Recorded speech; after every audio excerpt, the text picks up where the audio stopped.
two public hearings, but the first order of business is approval of minutes from our last meeting, which was August 31st, the special called meeting. Motion to second. Any discussion or corrections? Hearing none, all in favor? Aye. And the motion carries. Minutes are approved. We had, like I said, we have two public hearings tonight. If the board is okay, we've been asked to reverse the order of them. We're waiting on the surveyor, the short-term rental. Is that okay? That's fine. So we will begin with the second, which is Catherine and Charles Crabb have applied for a variance to reduce the front yard setback along Heartland Drive from 35 foot to 26 foot to build an addition onto the existing primary structure located at 101 Winning Colors, Danville. The property is zoned single-family residential R1A. The way we'll run business tonight is first we'll hear from the staff, next from the applicant, next from supporters of the applicant, opposition of the applicant if there are any. If there are, we'll hear a rebuttal from the applicant, then we'll close the public portion of the meeting and the board will deliberate. Michaela? Yep. All right. So this property is out in Candlewood on Winning Colors, just here. So this is the older portion, Candlewood Phase 6 or 7. And then this is the new construction that they're currently undertaking. It was rezoned to R1C. The applicant is here. They have a corner lot. They're looking to build on the side here. Per the old plat that was previously recorded for that section, it was under our old zoning ordinance. So instead of the 25-foot build line that we would require now, they are subject to the 35-foot build line based on the plat. This is what they're proposing. I kind of reoriented here. So this is Winning Colors, Heartland Drive. So they are looking to build on this side here. You can see the house currently sits back 38 feet from the right-of-way. They are looking to be at the 26 feet. There are some easements that run along this, but they're all at the 25 foot, so their proposal would not encroach on that. And if you look at the property here, all the new builds here are going to be subject to the 25-foot build line. So you are looking at, some of these are at the 35-foot, and then some of them are at the 25-foot that you see along in the general vicinity. So that's really all I've got. They're looking to do an addition on the existing build. Is there any questions for me on that?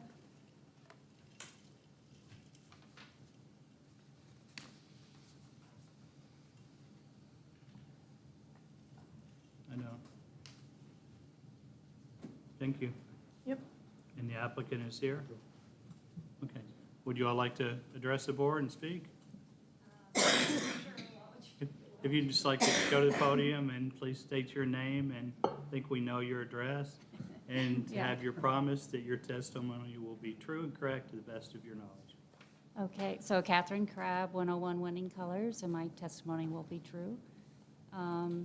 So we would like to add on, mostly just to add some additional space, a bigger laundry room rather than the laundry room closet, a walk-in closet, an exercise room, a sunroom for crafts. So basically, we just wanted to add some more square footage. Questions? Any questions? Thank you. Thank you.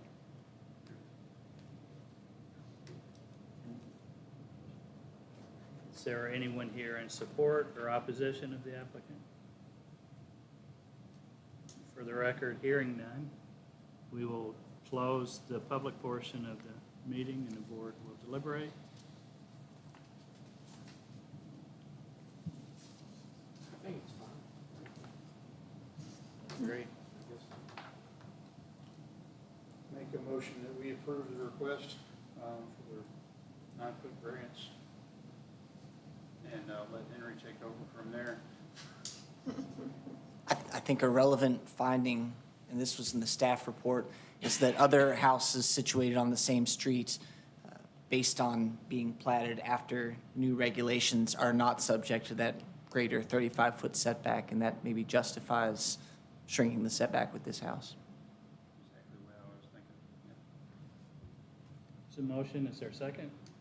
Motion is second for Mr. Lay, Oh, I'm sorry, slow. and a motion second. Any further discussion?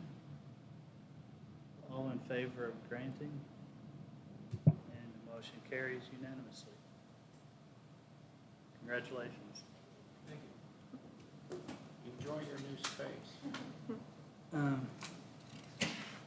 Do we need to wait for Dave Carroll?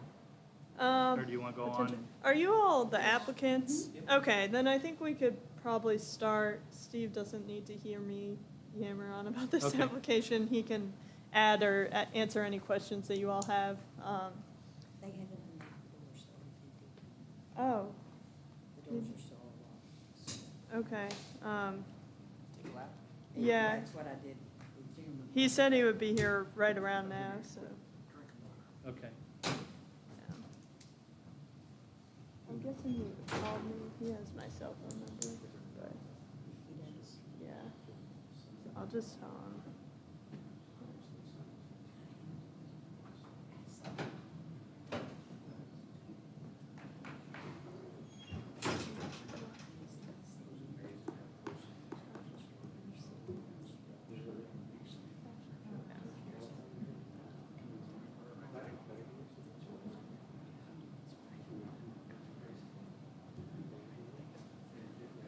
So I can do it. So I didn't know that, but I can start checking it.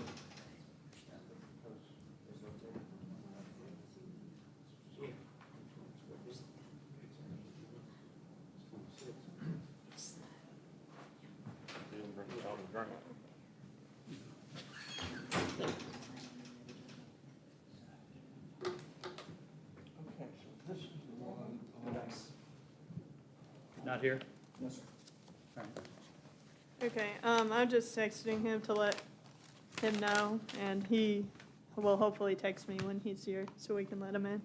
All right, did you read it? Are you ready for me? or- Oh, I will. Okay, Our second public hearing tonight, Catherine and Charles Crabb have applied for a variance to reduce, That's the one we just did. thank you. sorry about that. I stand corrected. Thank you. David and Kaylee Waterhouse have applied for a conditional use permit for the operation of a short-term rental on the 0.17 acre parcel known as 504 Grant Street in Danville. The property is zoned two-family residential, RM2. All right, yeah, so they are looking to do a short-term rental. It is a conditional use in the RM2 two-family residential zoning district.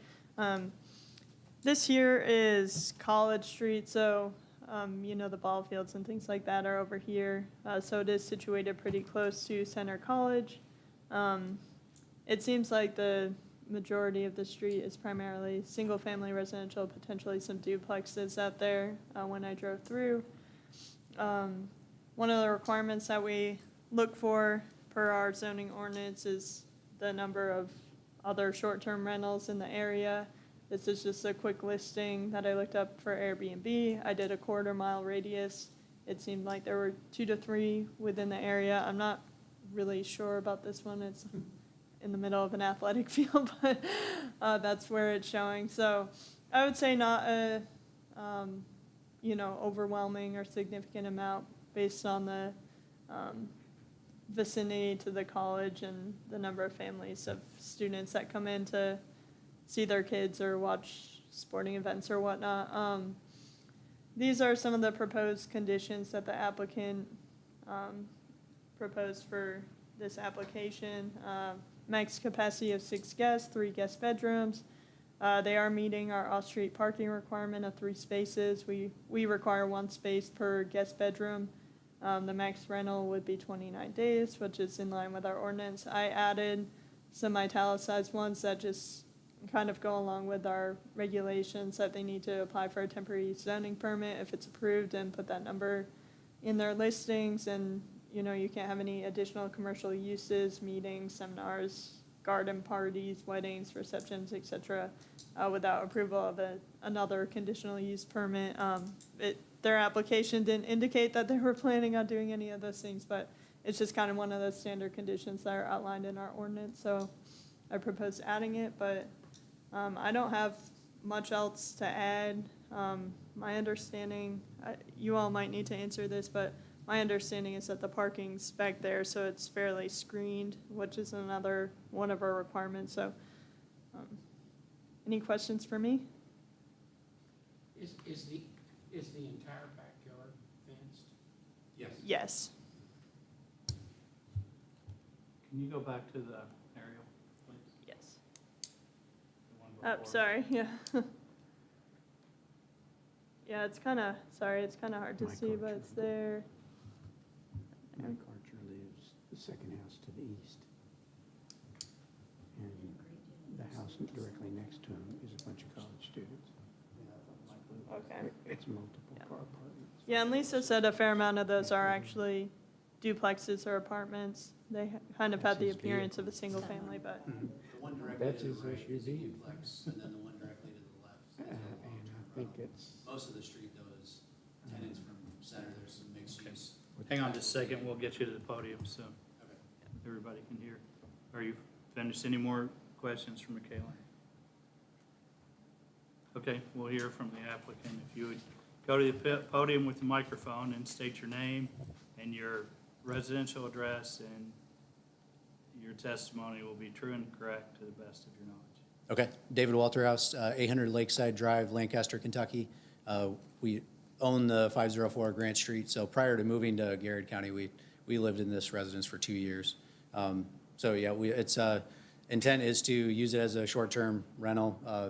We're going to maintain the property ourselves.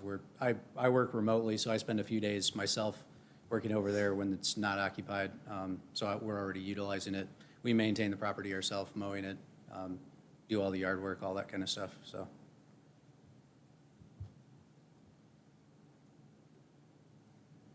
Any questions from the board? Aren't a number of the houses in the neighborhood rentals already? I would say that, Long-term? I think the only one that actually is the owner occupied is 2 houses to the left of that one. I think everybody else that we've met on the street, there might have been a few folks that have just recently moved in, but almost the entire street is rental of some kind. The question about the parking, there are 3 off-street parking spots described. Is that 3 with or without opening the gate on the fence? You can pull as many vehicles as you want back there because it's wide enough, so you can just open the gates and you can pull cars back in there. So there are enough, and there's a garage back there too, so it's probably not shown because there's a tree covering it. There's actually a shed that's back there in the back corner as well, so you could put a car in that too, that's big enough for a car. So there are 3, it could physically fit 3 vehicles behind the fence. So to get 3, you've got to open the gate and pull into the backyard. Correct. yeah, and sorry, I'm realizing I didn't put the survey in there, but it should be in your staff packet, so you can see the site layout on that. Sorry, I didn't put that in the presentation. I thought I had, but, yeah, so it can kind of show you the layout with the garage, the fence, and the parking area.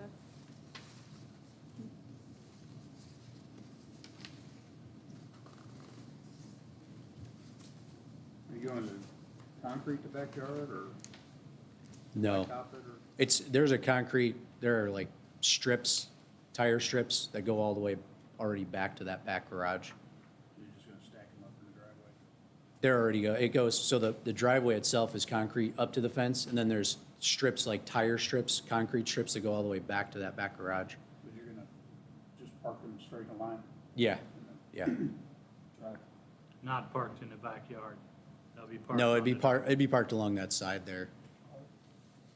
Yeah, just in a line.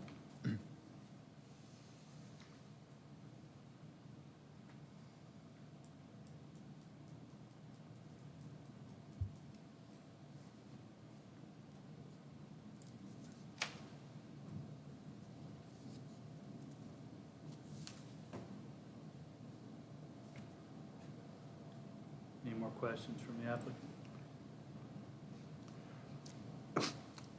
I think this must have been a question I was supposed to have asked Michaela Okay. 5 minutes ago. The P and Z document describes three types, hosted, unhosted, and dedicated. Does the applicant declare which of those types? Yeah, that would be my understanding. This would be an unhosted, because they're not going to be living on site, so it'd be an unhosted short-term rental. Unhosted and dedicated? Yep, yes.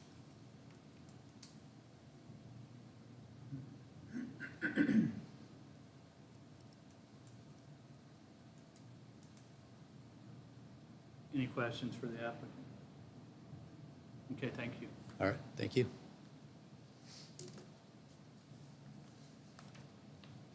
And is there anyone here in support or opposition of the applicant? For the record, there is not.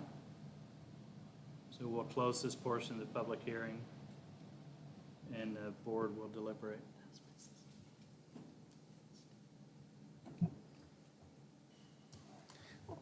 I feel because the neighborhood is predominantly rental already, admittedly long-term rental, and it's close to Center College, that as long as the property is properly maintained, it should be not inconsistent with the surrounding land use.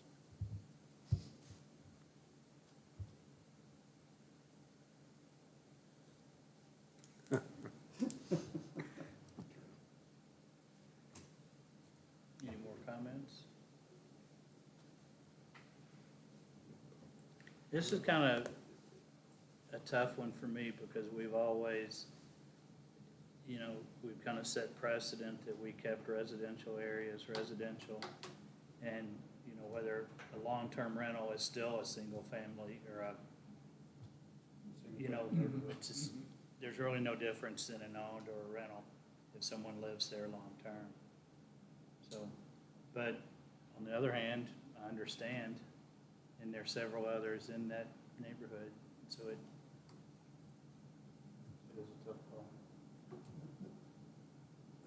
The sketch of the other short-term rentals showed some, but not a lot. That's all. No others on Grant Street.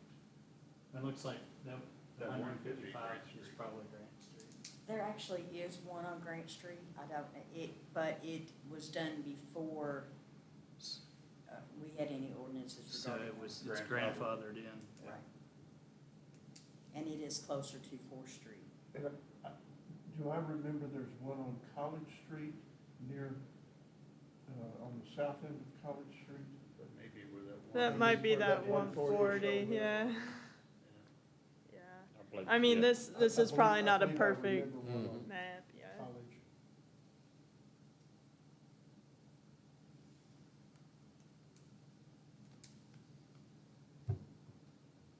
So what will your assurances be? How will you monitor it?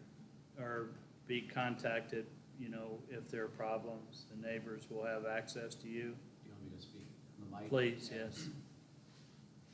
Yeah, so we do maintain contact with the neighbor directly across the street. She's I think she's a director at Center, so we maintain contact with her. And then we maintain contact too through Airbnb and through VRBO. So we have constant communication with the folks as they are there. So any problems that arise, we're 20 minutes away, so we go over there. We take out the trash, we do everything ourselves, so we don't want it to go downhill. We have a vested interest, obviously. Understand. Thank you.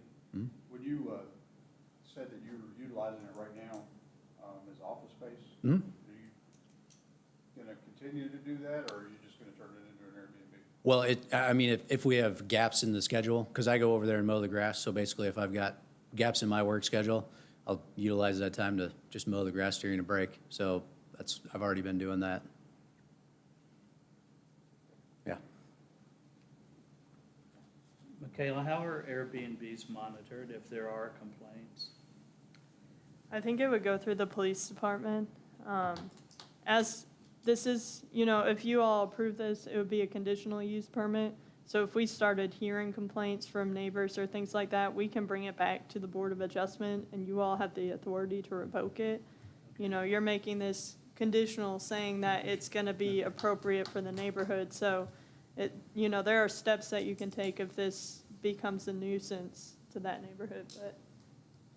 Okay, so if there are nuisance complaints, it's as easy as us, it's as easy to revoke as it is to grant?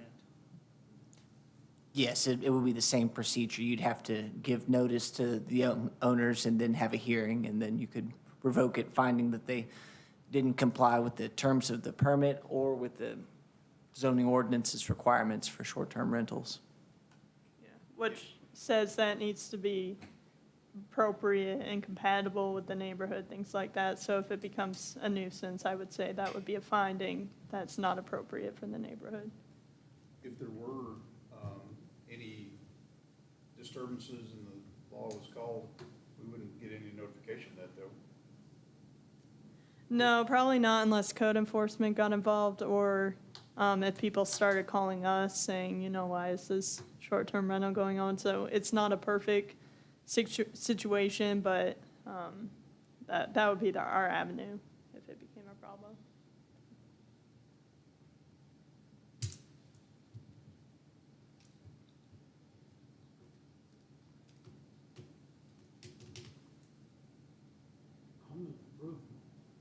Okay, so motion to approve, is there a second? Second. Any further discussion?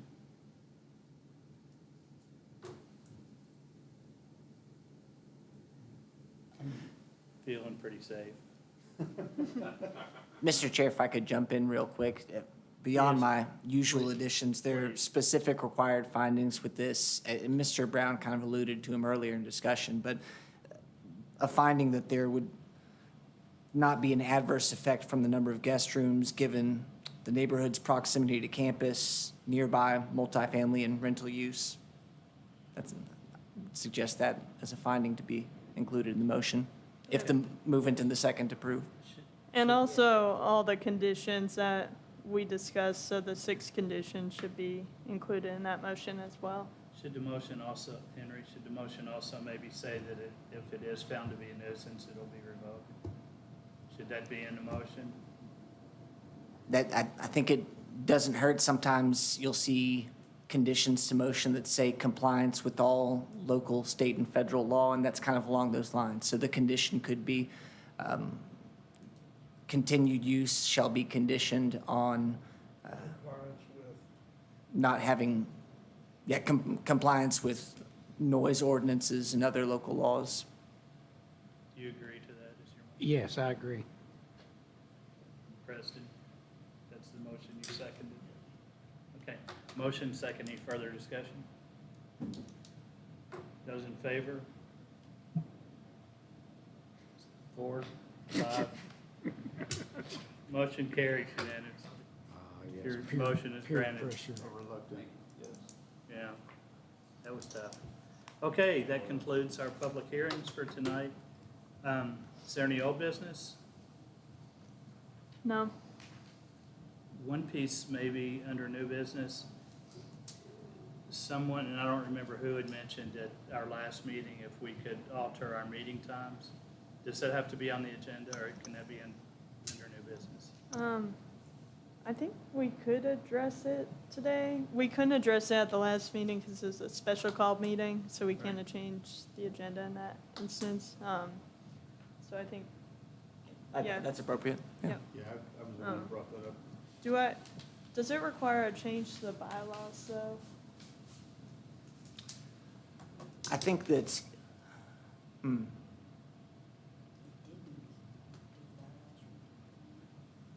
not sure. I should have, I wish I had them in front of me. We used to just basically make that decision Okay, every time we. really? Should we maybe put it on the agenda for the next meeting Yeah. and give time for research? Yeah, you asked me to do it this time and That's fine. forgot. fine. Most other city meetings are 5:30. Lonnie seems to always struggle with Yeah, getting your. yeah. Well, and Steve Carroll, and we've had that before.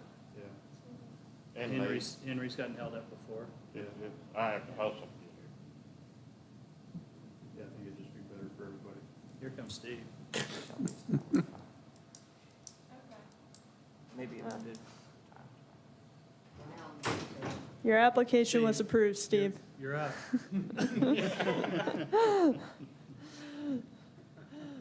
Do we want to just put it on the agenda for next meeting? I think we're good. It seems like we don't specify it in the bylaws, so we can just make that directive and, Okay, yeah. I think that's We what just, Henry- yeah, we just need to publish the schedule after we decide on it, so. I'd like to make a motion that we change our meeting times to 5:30. 5:30? there's a motion, a second. Any further discussion? All in favor? Aye. Opposed? None. I'm sorry, Motion who carries. did the second? Mike, Mike, Mike, okay, thank you. is there any other new business? that's pretty easy. What else can we get away with? I don't know. Pay raise? I think that's an order. Is there any further new business? Is there a motion to adjourn? Motion, a second. And Mike is the second. All in favor?